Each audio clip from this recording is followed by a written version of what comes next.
कर दो प्रभु हम पर यह उपकार, नहीं पता अगले जन्म में मिलेगा कैसा हमें किरदार, देकर वरदान इस जन्म में कर दो प्रभु हम पर यह उपकार। जानवर, पक्षी या इंसान बनूं, बस मैं बनूं सहयोगी आपका, हर युग में लक्ष्य की खातिर, बस आप करना हमारा चुनाव, बस आप करना हमारा चुनाव। आज का विशेष अनुभव है साधकों, अब भी समय है। यह अनुभव आशु बाबा ने मुझे उस समय दिखाया जब मैं उनकी आरती कर रहा था। आरती के समय मैंने जैसे ही अपनी आंखें बंद की तभी मुझे एक दृश्य दिखाई देने लगा। मैंने देखा कीचड़ में एक बहुत बड़ा लोटस कमल खिला हुआ है। लोटस के ठीक सेंटर में यानी बीच में गुरु महाराज जी बैठे हुए हैं। उस समय आशु बाबा ने रेड कलर लाल रंग का चोला पहना हुआ था। सेंटर में आशु बाबा और उसकी हर एक पेटल पंखुड़ी पर महाराज जी का ही एक एक साधक बैठा हुआ था। इस दृश्य में मुझे यह समझ आ रहा था कि ये वो साधक हैं जो महाराज जी की हर बात को मानते हैं, पूरे भाव से अच्छे मन से सेवा करते हैं और डटकर साधना भी करते हैं। लोटस के नीचे जो हरे रंग की पत्तियां होती है, कुछ लोग उस पर चढ़ने की कोशिश कर रहे थे।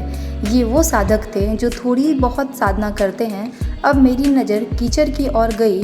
वहाँ उस कीचड़ में बहुत से लोग धंसे हुए थे। वे ज़ोर ज़ोर से आवाज़ लगा रहे थे, बचाओ बचाओ। सामने से बहुत तेज़ तूफ़ान आ रहा था। उस तूफ़ान से केवल वही बच सकता था जो उस लोटस पर था। इस दृश्य को दिखाकर महाराज जी बोले, साधकों अब भी समय है, अगर साधना करोगे तो तुम भी मेरे पास इस लोटस में आ जाओगे, वरना इस तूफ़ान में तुम भी नष्ट हो जाओगे। तूफ़ान से बचने का एक ही उपाय है, मेरे पास आना। मेरे पास आने का एक ही साधन है, साधना। तो आप लोग इस अनुभव का मतलब समझ ही गए होंगे कि साधना करना हमारे जीवन के लिए क्यों ज़रूरी है। इसीलिए महाराज जी हर एक अनुभव के माध्यम से और सत्संग के माध्यम से हमें बार बार बता रहे हैं कि साधना करो, साधना करो। साधना से ही हमारे सारे कर्म भी कटेंगे और अगर महाराज जी की असीम कृपाओं को प्राप्त करना है तो हमें साधना करनी होगी और निरंतर करनी होगी। जय महाराज जी की सभी को। आज का बहुत सुंदर दृष्टांत है। अमेरिका के स्वाधीन संग्राम के समय एक नगर में किलेबंदी हो रही थी। अनेक सैनिक एक दीवार पर लकड़ी का लट्ठा चढ़ाने का प्रयत्न कर रहे थे, किंतु वह चढ़ नहीं पा रहा था। उनका नायक दूर से ही उत्साहित कर रहा था, बीच में कभी कभी डांट भी देता था। इतने में एक घुड़सवार वहाँ से निकला। वह रुका और नायक से बोला, जरा आप भी हाथ लगाइए ना, लट्ठा आसानी से चढ़ जाएगा। नायक ने सवार की ओर देखा और आंखें तसेर कर कहा, जानते नहीं मैं इस टुकड़े का नायक हूँ, भला ऐसा छोटा काम मैं कैसे कर सकता हूँ।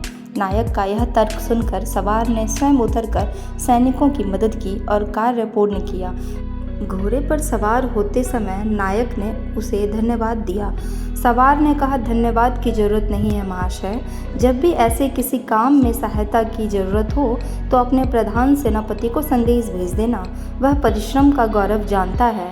अब तो आप समझ ही गए होंगे कि वह घुड़सवार कोई और नहीं, स्वयं प्रधान सेनापति ही थे। जिंदगानी नाम तेरे की है, अब मर्जी तेरी, फूलों सजी दे चादरे या पत्थरों के बिछौने दे, मैं फना हो जाऊं परवर, ऐसी नज़र एक करम कर, अश्कों के सैलाब से तेरे कदमों को मुझको भिगोने दे, तेरे कदमों को मुझको भिगोने दे।